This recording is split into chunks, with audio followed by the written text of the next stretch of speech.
début dans l'entreprise, on était deux dans la partie commerciale, donc Alexandre et moi. Donc ça c'était lors de la création de l'entreprise, il nous a fallu pas mal travailler sur l'industrie, le secteur immobilier, comment ça fonctionnait. C'est vrai qu'il y a il y a un grand panel en fait de différents acteurs. Ça peut être en fait l'immobilier, c'est de la location, c'est de l'achat, c'est de l'investissement. Dans l'achat, il va y avoir de l'ancien, du neuf. Dans l'investissement, ça va être la même chose. Il y a des différentes lois de défiscalisation, etc., etc.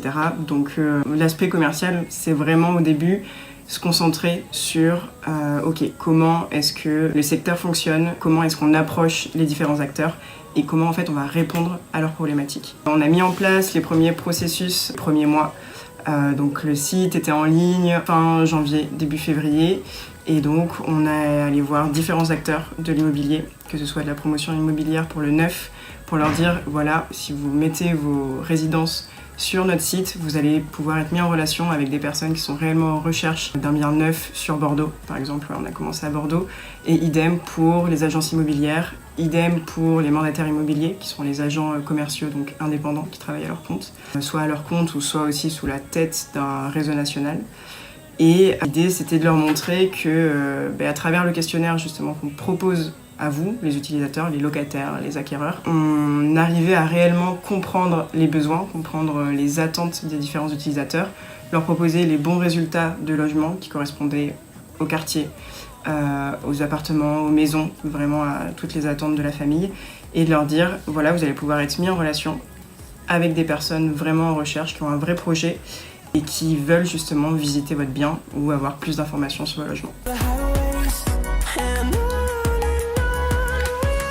Théo est arrivé donc en décembre. On a revu un petit peu les différentes missions, les différents rôles. Et moi, j'ai plus un rôle qui va permettre de susciter l'intérêt des professionnels, donc ce qu'on va leur apporter, donc marketing typiquement.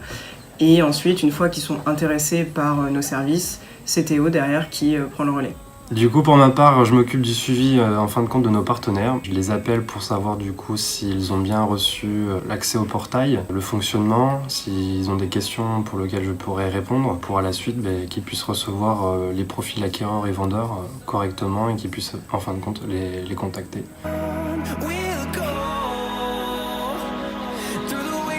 L'avenir de Where You Love au niveau aspect commercial, c'est qu'on s'est rendu compte que certains mandataires et certaines petites agences qui appartenaient à des groupes avaient un pouvoir décisionnel qui était très faible.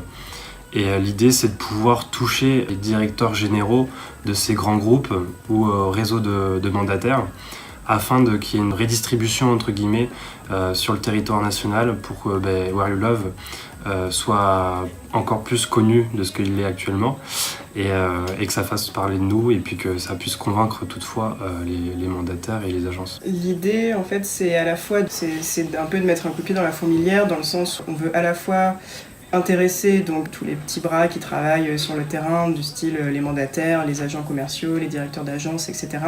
Mais également toucher donc aux parties, comme disait Théo, aux décisions, aux dirigeants.